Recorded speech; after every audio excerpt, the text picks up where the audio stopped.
In this video, I'm going to provide an updated overview of n2y's benchmark assessments.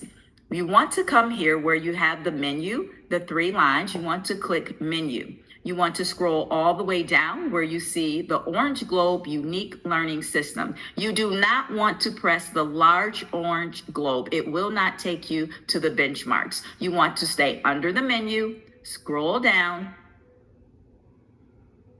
and click Unique Learning Systems. Under Unique Learning Systems, you want to come here to n2y GPS and click.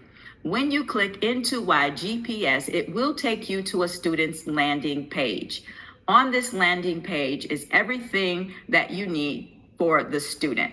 Here is benchmarks. I want to bring your attention here where you see this blue tab for students. If you've updated or inputted students into the system, they will be housed in this list. Now I want to show you the seamless transition from student to student. So I'm pressing DJ, I'm pressing FM, and IZ. You can see that there is a seamless transition. There is no loading, no pausing, nothing like that. It's very seamless in n2y. So now we're going to go down to benchmarks. We want to come here. We want to click. When we click, it's going to bring you on the landing page for benchmarks. The default is that it will come in under ELA. So in ELA, under it, you can see that it also has a list. This list are all this assessment categories under ELA.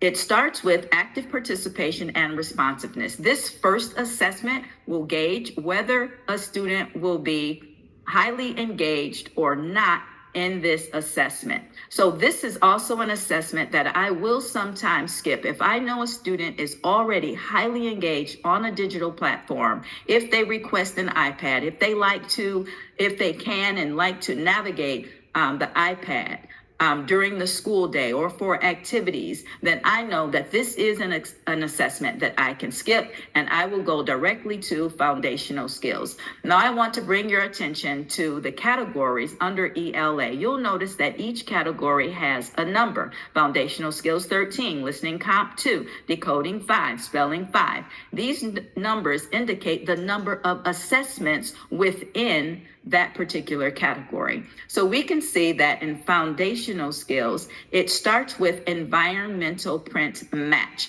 We see that n2y begins with emerging skills and it gradually becomes more and more sophisticated. So I'm scrolling down so that you can see the 13 assessments that are housed within foundational skills. Not too fast, not too slow. If it's too fast, you can always go back and take a look at it.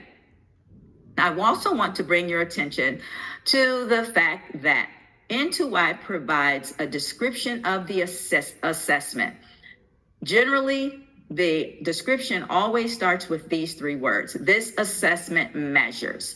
So this assessment measures a student's ability to match environmental print. Again, I said that it becomes more and more sophisticated. So after we're done with environmental print match, by the time we get down here to just environmental print, they're asking that they want to assess whether a student recognizes environmental print. Now I want to bring your attention over here to this caret. When I press this, it's going to bring up the standards that are associated with this assessment. When I press these 3 dots, you're going to have a preview of a guide. You have the option to print. You have an option to preview this assessment. And then you have an option to administer the assessment here. Also, you can press anywhere in this space and administer the assessment. So now I'm going to listening comp 2. You can see that there are 2 assessments with descriptions. Decoding has 5 assessments. And I'll scroll down. It starts with CVC and digraphs. And then it goes all the way down to irregular vowels and ending consonants. In spelling, it starts with spelling list 1, with VC and CVC and digraph spelling words all the way down to 5 for multisyllabic spelling patterns. For word recognition has 10 assessments. This is where the words are. So with list one, it'll start with short A and short I, and then of course it gets more and more sophisticated as it goes down. And it's measuring whether a student can read and recognize words with 2 and 3 syllable spelling patterns. Vocabulary has 4 assessments: emerging categorization and opposites, and down to word analysis. And then we have reading fluency with 13 assessments, starting with CBC decodable text. I'm going to slowly scroll so that you can get an idea of what's in this category, all the way down to 13 for analyzing informational text. Now we have reading comprehension, which also has 13 assessments, and it starts again with the CBC decodable text.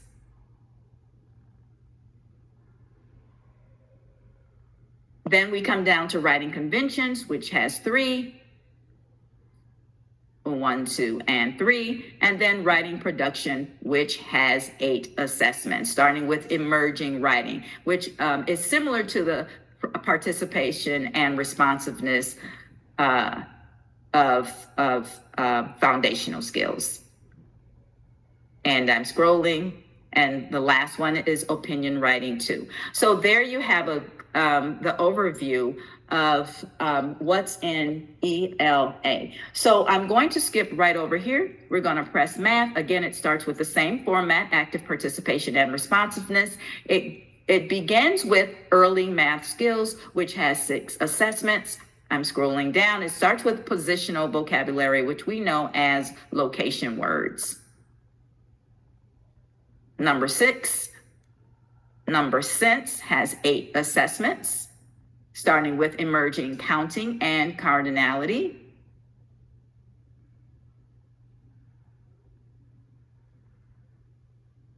And then we have number calculation with 8 assessments. Starts with emerging number calculation, all the way down to multiplication and division. We have geometry with 6 assessments, starting with emerging, ending with angles. We have measurement with 3, starting with emerging measurement for vocabulary and using non-standard units, ending with length and standard units. Then we have data. Data has 3 assessments. 1, emerging, all the way down to advanced picture graphs, bar graphs, and line plots.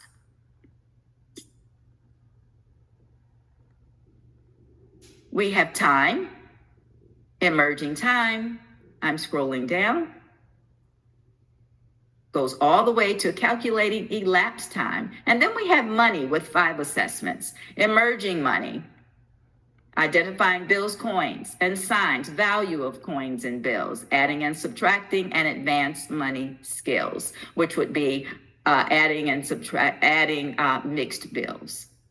Fractions and ratios. Fractions and ratios has 4 assessments, starting with emerging fractions down to adding and subtracting fractions. We have decimals with 1 assessment, represent and compare and convert decimals. And finally, we have algebra, emerging algebra, and all the way down to functions. So there you have a good overview of what both of these categories contain. We have science and social studies, but these 2 are for high school. High school biology, social studies. It starts with high school U.S. history. Okay, so a couple of updates include 3 things I believe they added. A couple new features. Last year, they did not have a feature to pause or resume an assessment. So if something happened and the student couldn't finish, you just didn't have good data. And then they didn't have a feature that you could remove data. For example, if you by mistake you assess the student under the wrong name, then that data was there. There was nothing you could do about it. So it really invalidated everything else in that category from that moment on. Now that has changed. They've added the features where you can pause, you can resume if the student wants a break or if the session is interrupted. You can even remove an assessment, and all the data that's associated with that assessment across the platform will also be removed. So that's a plus also. All of these ensure that the student's data is valid. So I hope this video was helpful for you. If it was, please consider subscribing, like, and share, turn on notifications. And thank you for listening.